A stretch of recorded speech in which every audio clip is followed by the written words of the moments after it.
Okay, Commissioner, I think we are ready to start. Excellent.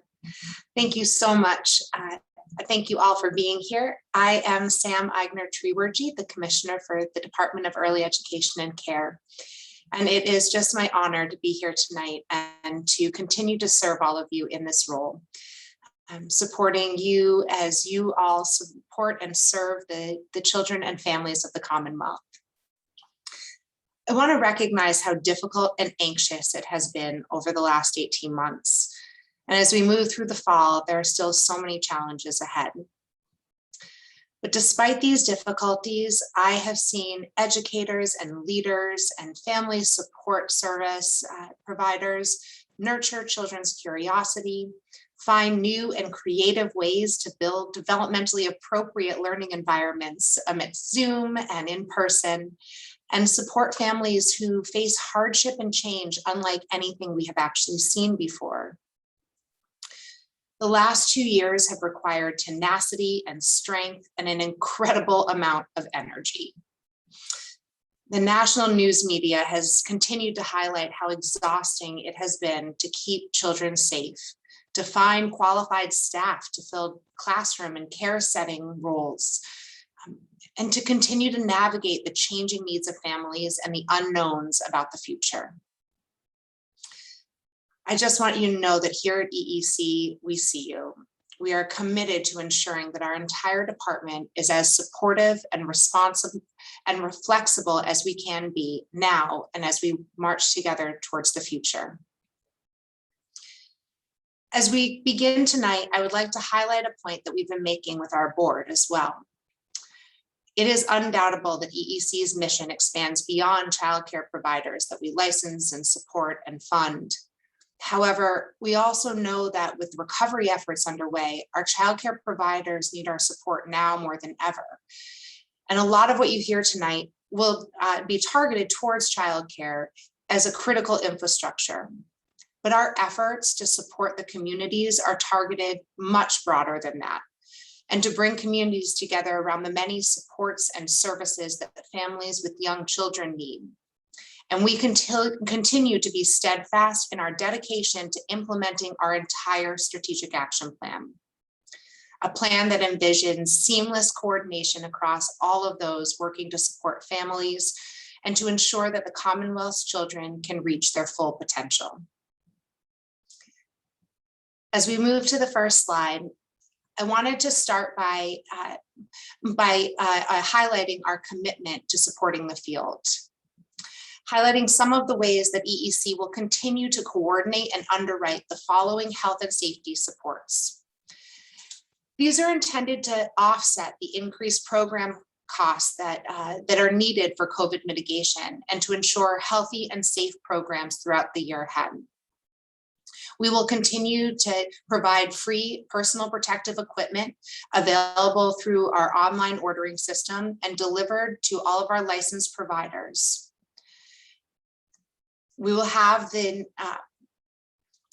see a question about the slides, and I just want to let you know everything is always posted online, so you can find them online after the presentation.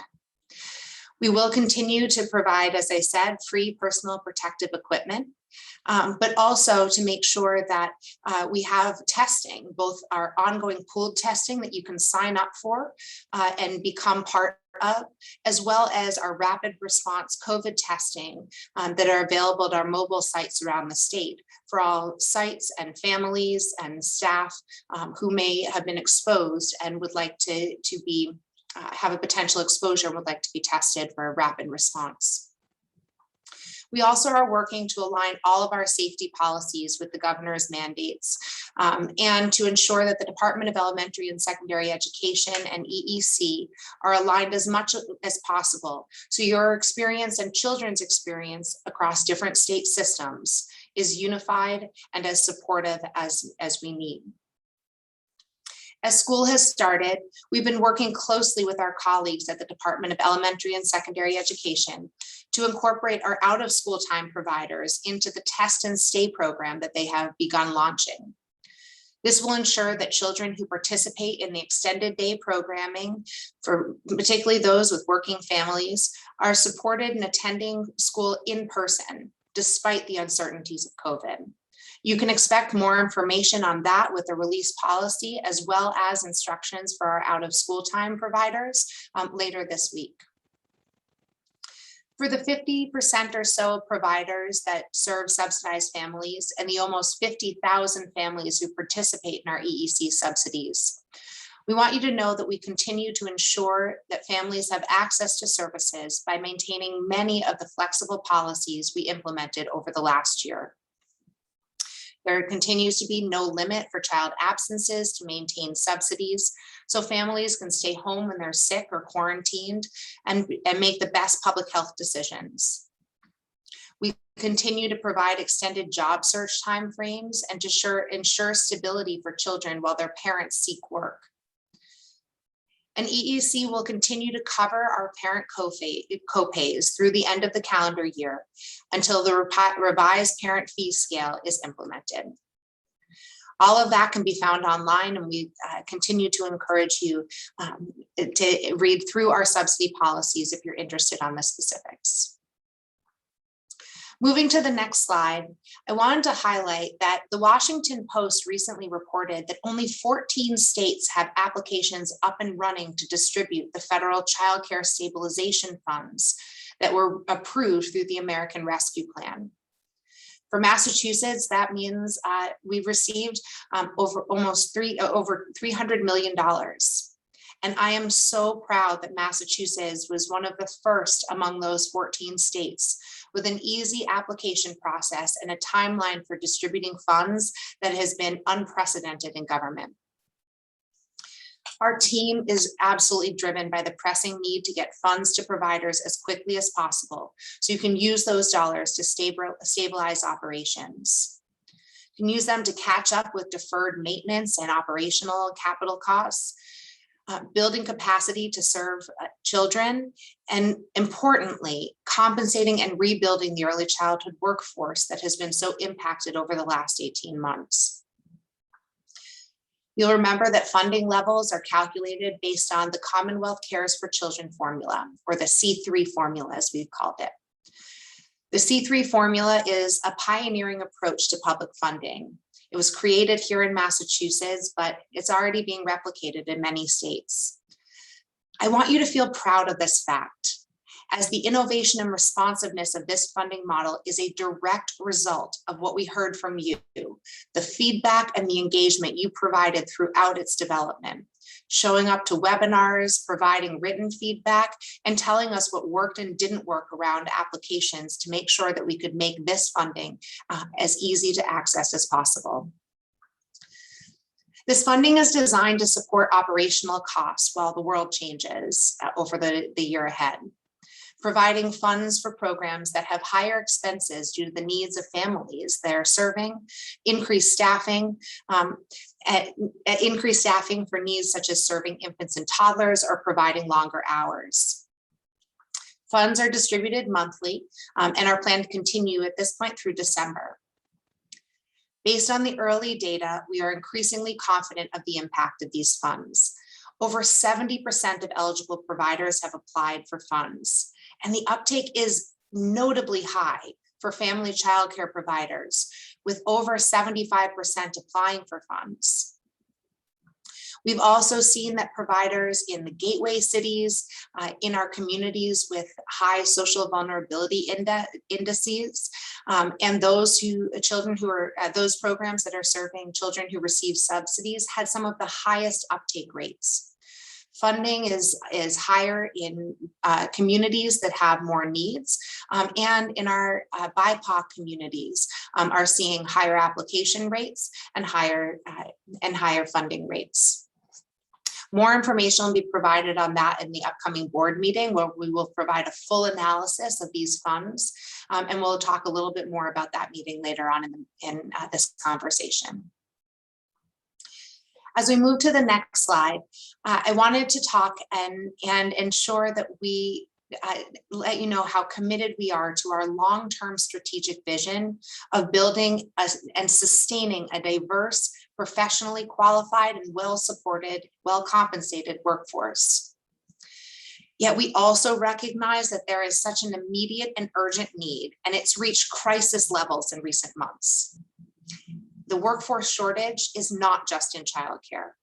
It's in restaurants, in the hospitality sector, in healthcare, at Target and Starbucks, and at the school down the street. But I am hearing from you all about no-show interviews, offers to candidates who've taken higher paying jobs in other fields, and hearing about the number of resumes you are sifting through to find candidates who are even minimally qualified. A local survey of center directors suggests that many of you are spending 20 hours a week just trying to hire staff so you can open classrooms and cover the current ones you have open. I also recognize how hard it is to compete when other industries have the flexibility to offer higher pay. The thin margins in childcare make it difficult to raise compensation, even with grant support like ARPA funds that we're providing. With continued fluctuations in family enrollment, it's hard to predict what revenue will look like, regardless of what program type you're running. And I feel that to feel that there's a guarantee that you'll be able to cover the salary expenses, either for a family childcare assistant or the workforce that you're so desperately seeking in group and school age programs. With one of the lowest paid workforces across the country, it's hard to really sell the career in early childhood when there isn't a clear career ladder that ties to increases in roles and compensations. At the same time, this is a workforce that is more diverse than any other workforce in education, and often making lower incomes and is predominantly female. It's a workforce that has shown up in person since the very early days of the COVID crisis and has continued to do so month after month since. From an equity perspective, we have to ensure that we address some of the most urgent needs for this workforce, and also look to change those over the long term. After gathering public comment to the emails to the commissioner's inbox, to your licensors, to contacts across the agency, and to attending countless meetings where you've shared excellent ideas, we've scanned internal operations and policies to find those areas where we can create the most immediate relief for programs seeking to hire educators. First, we're making major shifts to eliminate barriers for hiring. Currently, when a new staff member is hired by a provider, they work through professional qualification system to enter data and then fill out an online application packet. That packet is submitted to the teacher qualification unit here at EEC. And the program then waits for a certificate from EEC before they can fully hire that educator as qualified for the role they're seeking to fill. Often there are several steps through this process to support, to provide supporting documentation or verify additional details. By next week, we'll send out instructions that will do all of this at the program level. A program leader will review and verify qualifications when they hire a new staff member. These records will be kept on file and reviewed during licensing visits and not submitted separately to EEC through a teacher qualification process. This eliminates several steps in the hiring process and eliminates the wait for a certificate from EEC. However, we want you to know that we will continue to honor teacher qualifications process, the teacher qualification certificates. And when we get to later in the presentation where we're talking about the registry, you'll see how this will all come together towards a long-term plan of being able to support the field as a whole. But for now, we're also making policy shifts to broaden the ability for program leaders to hire new teachers, to bring new people into the field and fill those open roles that we don't currently have people to serve in. These shifts will recognize that there are a lot of new people they don't necessarily have the prerequisite education and experience, but may be interested in beginning to pursue working in our field. And it will recognize that program leaders bring deep expertise to qualification reviews. They often know the combination of knowledge and competencies and skills that must be present for an educator to be a great fit for their program, regardless of what's on paper. And they have an opportunity to really identify those intangible qualifications that those with a passion for the work really do bring, and we need to bring into the field and respect and grow.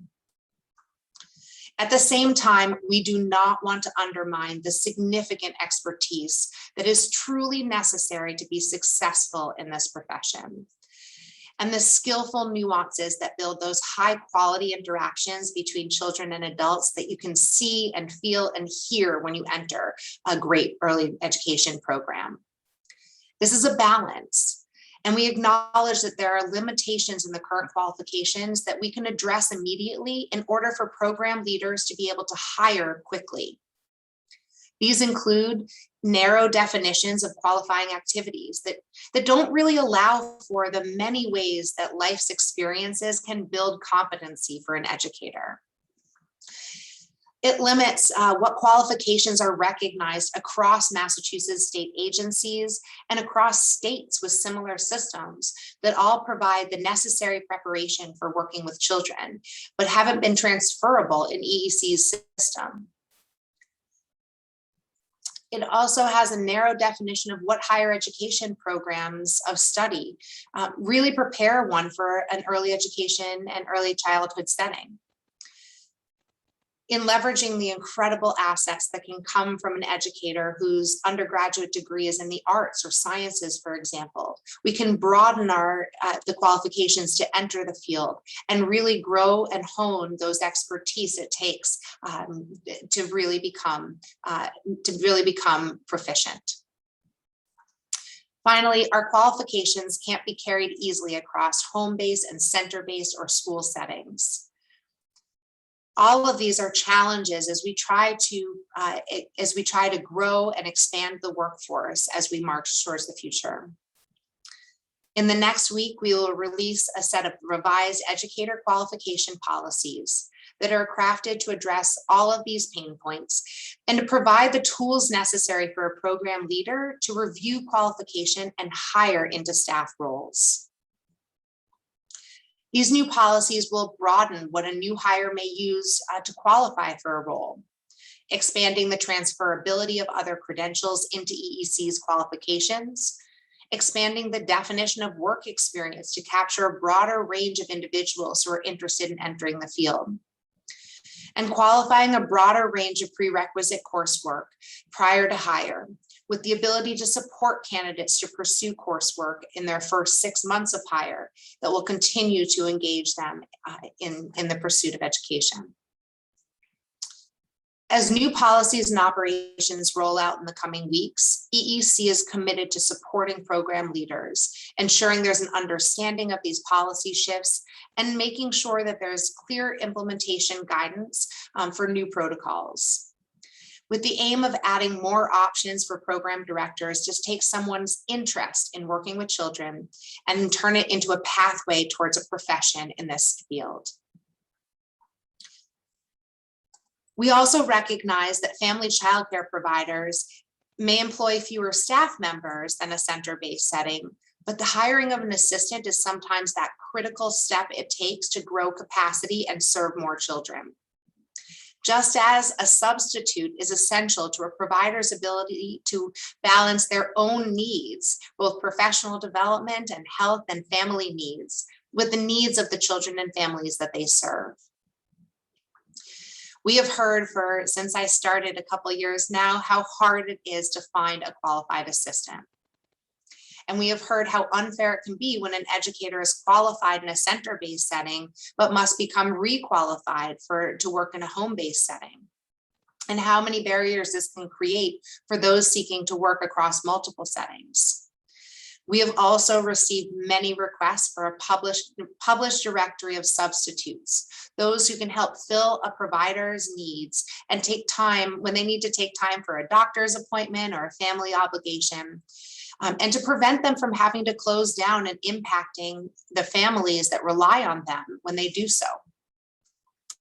In response to all of these concerns, we are making modifications to the family and child care assistant process as well, and try to reduce the steps required and simplify the process of hiring. In the current approach, family child care providers can be delayed in onboarding and hiring assistants while they wait for EEC to provide a license for that person. When a family child care provider seeks to hire an educator who is qualified in a center-based role, there's no current way to transfer that qualification into the home-based setting and creates an undue barrier. While this process is hard-coded into our technology, we're working to adjust the technology process to address these needs and shift the operations in the following ways. For a regular assistant, we will shorten the application and allow our family child care licensee to qualify that person to work as their assistant. No required documentation due to EEC to capture work experience or educational history or advanced coursework. While you're as a provider, you may certainly require this as an employer, but it is no longer, much like we are offering for the GSA program, it's no longer due to EEC to hire that person. The validation, of course, for the background record checks and CPR certifications will continue to be monitored through licensing visits. For certified assistants, we're working to use the current application process for the interim period while we look to launch our registry, which will make this significantly easier. However, as licensors review these applications, we will streamline the approval process and work to verify a list of active certified assistants that we can assemble and provide externally as a directory of those who are willing to serve as substitutes. For the FCC providers that are licensed under the Department of Early Education and Care. We will also address the issue of transferring qualifications across settings, and our new educator qualification policies will allow for this reciprocity when hiring a family child care assistant. As we move on, while we look at the policy and operational changes I just described, those are some of the most immediate shifts that EEC is able to make within our current systems, but we are also moving quickly to develop and launch additional changes that will support our educators with the ultimate goal of better supporting all of the individuals who work in licensed programs at the community level and throughout our system of supporting children and families. 3 of these efforts I want to highlight that are launching this year will include our immediate work to build support for navigating and accessing professional development and higher education opportunities. So qualified individuals interested in seeking qualifications can be connected with institutions of higher ed that meet their specific needs. We will also launch a professional registry where all records related to employment and EEC verification will be stored in one single database. And we're seeking to develop an educator credential as outlined in our strategic action plan, offering a pathway for career progression to those entering and advancing in the field. Over the last month and a half, we've studied the recruitment and hiring pipelines and processes and steps very carefully. I have talked to hundreds of people who have told me about different initiatives, pilots, and strategies that they have been employing as they look to both work with job seekers and providers who are looking to hire it from this pipeline. I really wanted to understand exactly what resources existed, where they connected, and where candidates get off track, are delayed, or otherwise fall through the cracks. Where are the leaks in this pipeline? After dozens of conversations with state agencies, dozens of conversations with preparation programs, workforce development infrastructure, mass hire boards, career connectors, we've determined that there are credible resources exist across our preparation programs, across our hiring pipelines, and across our candidate matching strategies. Yet there are a few places that the pipeline leaks and where things just don't fully connect. We heard about cohorts for early education preparation that are under-enrolled. And at the same time, we heard about wait lists and providers that were trying to help their candidates get into programs. We heard about barriers that were preventing people who just weren't able to find the right program for them, either a scheduling issue, the format, virtual or in person, or other barriers, both academic and non-academic, that are really not traditionally addressed by higher education institutions. We understood that as employment benefits end, that there are hundreds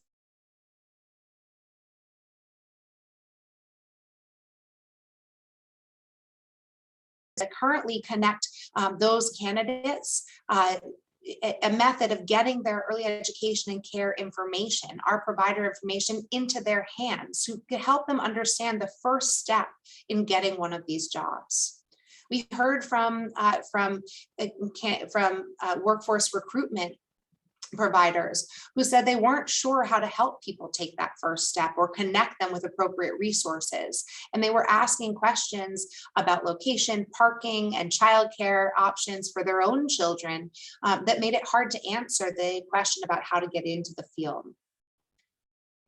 And we heard that there was confusion about what resources there were to offer groups of providers who have assembled a cohort, people who have new hires that need a child growth and development course. How can we match them together to connect them with programs that we can fund and cohorts that we can support? As candidates graduate from programs, how do we help them find their way to the programs that are so desperate to hire them? We are so pleased that following the success of a pilot program in Boston, EEC will partner with neighborhood villages to scale its candidate navigation and support models statewide. Through a combination of online matching and more intensive coaching and coordination, this model will work across training and preparation programs to ensure that candidates and providers can help match potential students with the professional development and coursework that meets their specific academic and non-academic needs. While neighborhood villages will not be conducting one-to-one matching of job candidates with providers or counseling individuals through higher ed pathways, it will be building bridges at a system level to make sure that we understand what coursework is available and how we can channel those interested in coursework to the programs that qualified individuals should be applying to. You'll hear more about that and see the website that we will be launching to be able to get at the bottom, yes. At the bottom is the website that was launched to be able to show your interest and be able to learn more about the resources, helping us build this from the ground up and inform what priorities we have as we look to fill this part of the pipeline. But of course, so many of the operational challenges I described earlier would be so much easier to manage if we only had a single system for tracking all the requirements an individual needs to work in this field. I have good news. We are very close to the initial launch and demonstration of a professional registry. The initial rollout will hopefully come later this fall and winter. And for those of you who attended engagement sessions last winter and spring, I hope you'll be excited to see that your feedback was directly informing how this registry works to simplify and unify hiring and create a single work record for providers and for educators. The registry is a single system for storing, tracking, and adding professional development that educators record over time. The types of records that will be kept in the registry include the credentials. Educators can upload degrees and certification records, provide evidence and documents to reflect experience that's built through their work, and progress and show their progression through the professional ladder. Verified gains in expertise, skills, and knowledge that really are fueling their career progression. This will allow educators to store a variety of different certificates, whether that be a home visiting credential or a family engagement credential. How can we have those on a record that will help show the professional qualifications and the unique experience and training that each individual brings to this very rigorous and needed role? It will also allow for trainings like those on our EEC Strong Start Learning Management System. It will allow for tracking of CEUs and other in-service professional development, along with ensuring that we have one place to store our EEC Essentials trainings required by the federal government and other online trainings offered both through us and our partners. It's a way an educator can track their professional development throughout the year to show their ongoing requirements at the meeting of ongoing requirements for in-service professional development. It will also house, by the end of the year, our background record check results. The background record check will be supported through the registry, and the status of the record check will be stored, allowing candidates and programs to match for employment in a more streamlined way. We see the launch of the registry as beneficial to the entire system. Both our educators, who will have a single record to track all of their multitude of experiences that are building competency and expertise throughout their career, to our providers, who can easily understand an individual's eligibility for an employment and quickly and easily see if they are suitable for the role that they are looking to hire them into. But also for the other components of our field, where we'll be able to make sure that a candidate from the childcare sector is able to support at work and show their competency if they're moving to home visiting or a coordinated family and child engagement provider, or any of our other grantees that might work with us and be able to and look to build on the experience that someone has had in a childcare or in another early education and care setting. We also see this electronic way will help us eliminate delays and backlogs and barriers related to recruitment and hiring and fulfilling of ongoing educator training requirements. However, I want to reassure you that as EEC rolls out the registry, we will host a multitude of targeted communications and orientations, trainings and technical assistance, and general help for all of you as you look to utilize this new system and leverage it to help overcome your own barriers. We know how hard change can be, and particularly after this year of perpetual change. We are here to make this as smooth as possible so you can immediately feel the benefits of a centralized resources for all employment-related records and documents. In EEC's future vision, a unified credentialing system is integrated with the registry, creating clear, easy to follow pathways for individuals to progress across their career in early education and care, both in childcare and across all of our resources that families rely on. Together, the registry and the credential work, they work together to create a defined pathway for the profession and increase the long-term potential of a viable career in early education and care. When individuals enter evidence of work, training, and certificates and degrees achieved into the registry, EEC will be able to verify this documentation and validate that with a credential that will then follow that individual throughout their career.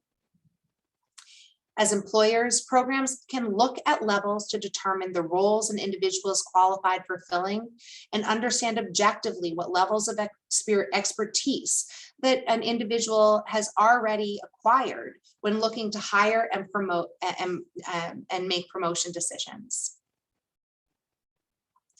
As educators, the credential will provide a clear understanding of the steps you can take to pursue career growth. For those thinking about entering the field, it makes long-term employment more attractive, with the premise that increasing your experience, your degree, and your expertise can tie to increasing responsibilities, adding up to a more fruitful career overall. There are a few items I want you to note when you're looking at this version of the credential though. One, it is a draft. This is our first iteration after talking with so many of you about some of the concerns you bring at what this would look like, how we would validate experience. And we want to continue to engage with you. We'll be hosting many engagement sessions. You'll hear about those a little bit later in the presentation.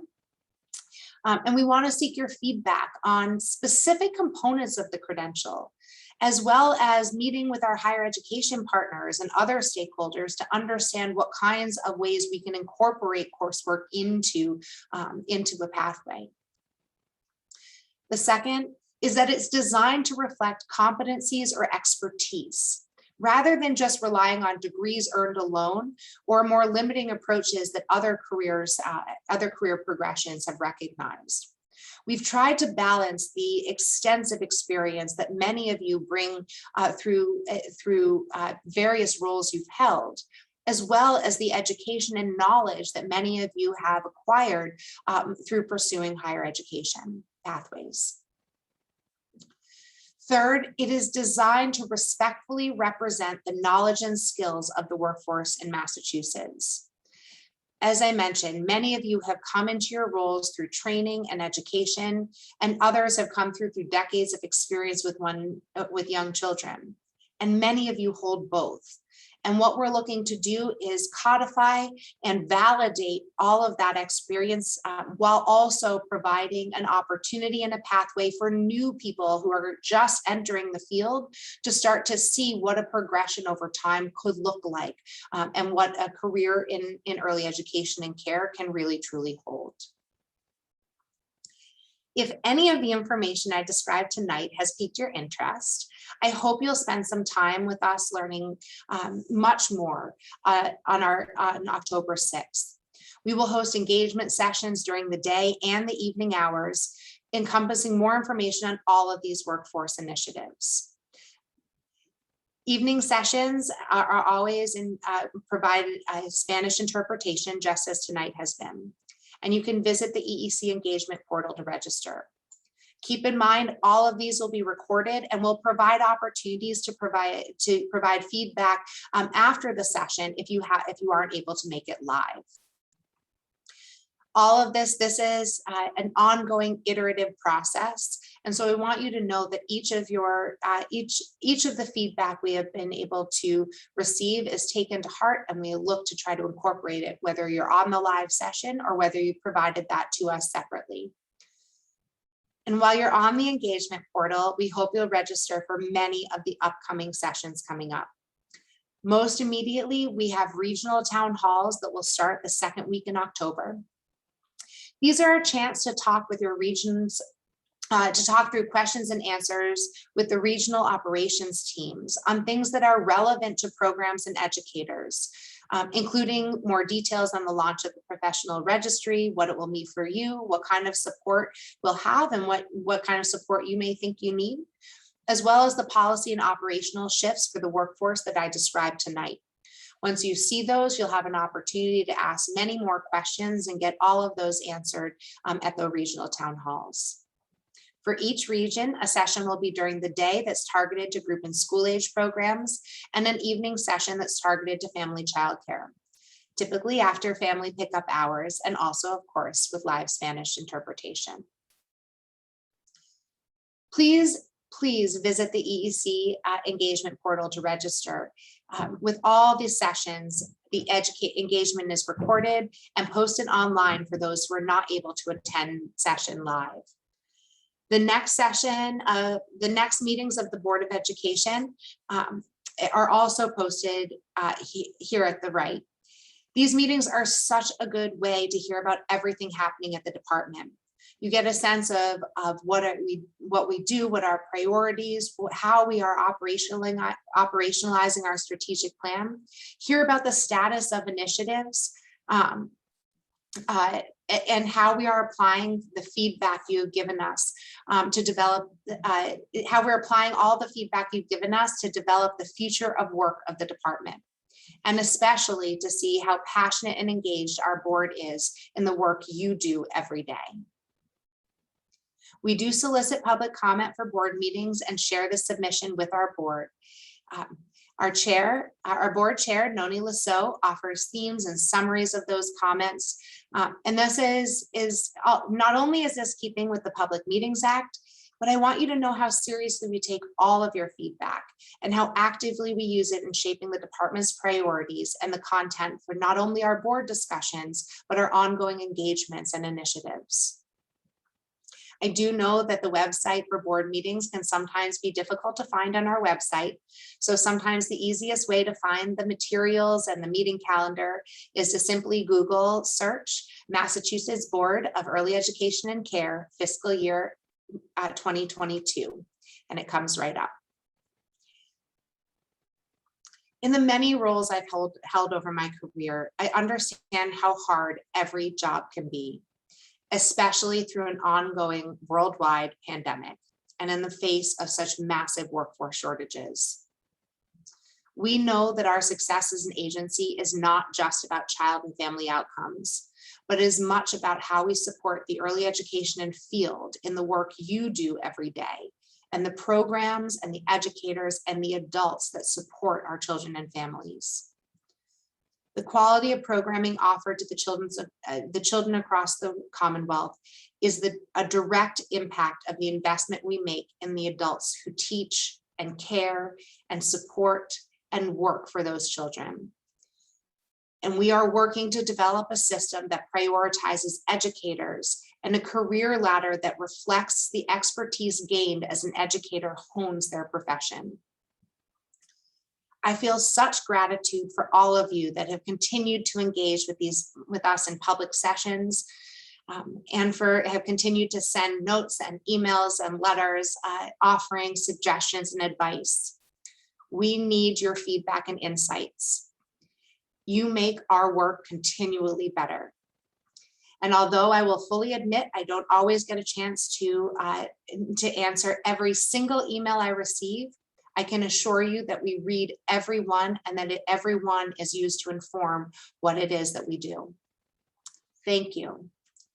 Thank you for all you are doing to ensure that children and youth and families reach their full potential now and as we march towards the future. I know many of you have probably put questions in the chat, so we will make sure that we are answering some of those now. We have a couple minutes. We do have a couple of minutes. Thank you so much, Commissioner. I think one question, there are several in the chat asking about the credential and how it's going to work. And so I'll just call one of those out. The question is how it will work for people who've already been in the field and have completed education or have the experience sort of already under their belt. How will that work? Yeah, an educator who is already working in our field will automatically enter at the credential, enter our credential process at a level that reflects their current role or education and experience. And we will be folding any existing teacher certifications, teacher qualifications, certificates into that process. And so there will be no need to reaffirm or re-verify any information that has already been verified.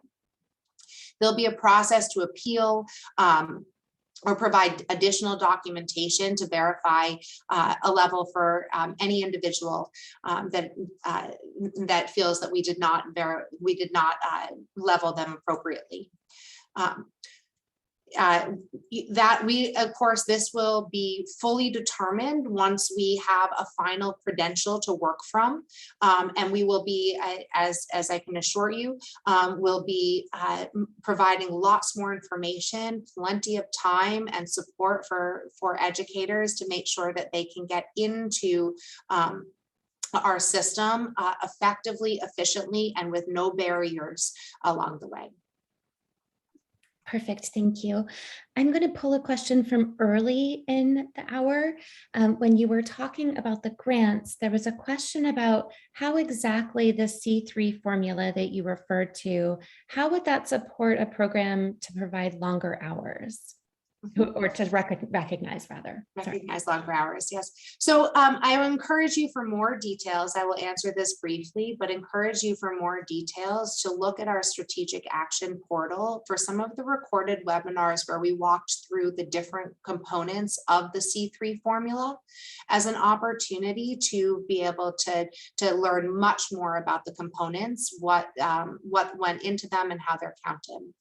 But at a brief level, I'll just let you know there are 3 components to our C3 formula. First is your capacity. We have looked, knowing that enrollment has fluctuated, we've looked at a program's overall capacity as the first input.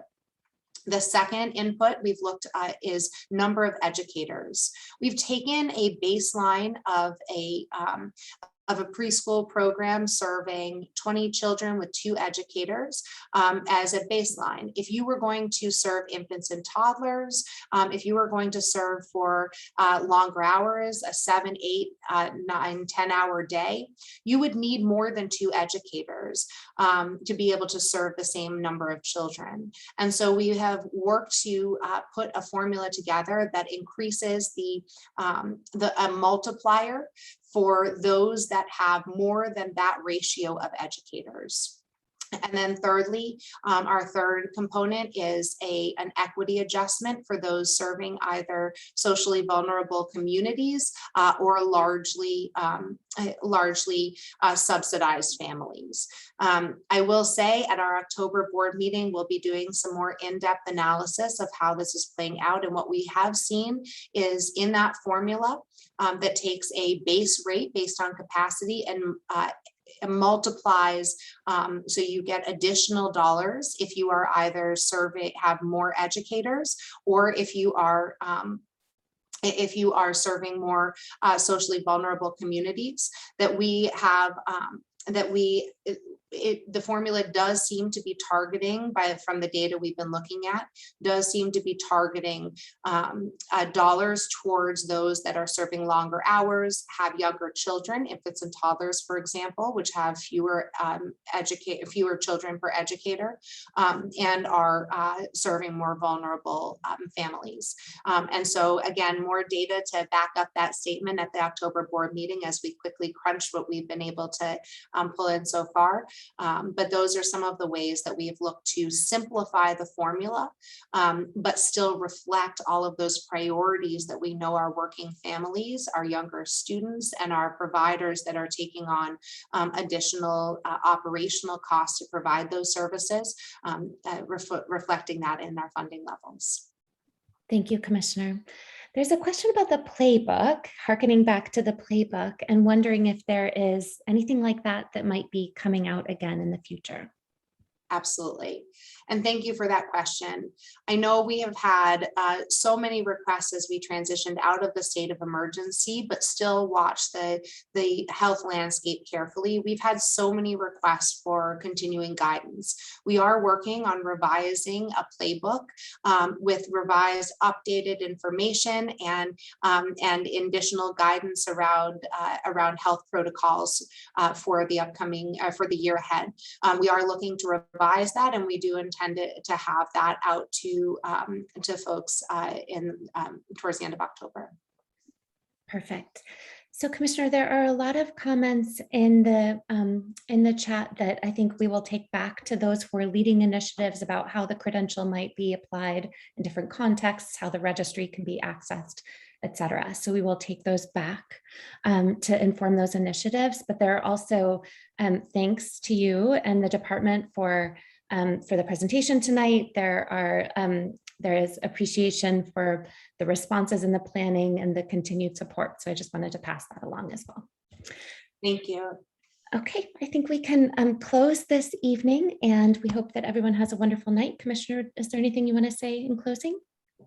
I just want to thank you all for being here tonight, or if you're watching this later, for engaging with us. And of course, a huge shout out to the EEC staff, who is the muscle behind everything we do. But I am overwhelmed consistently by how dedicated and passionate this field is, and just feel so honored to be able to serve you all in this role. And really thank you for the continued constructive and supportive feedback to make sure that we are providing the kind of services that really are meaningful in the work you do every day for children and families. Thank you. Thank you for being here. Thank you for the continued engagement. And I'm really looking forward to all the work in the year ahead to ensure that we continue to live and breathe the strategic action plan, and making this world a better place across the Commonwealth. Have a great night.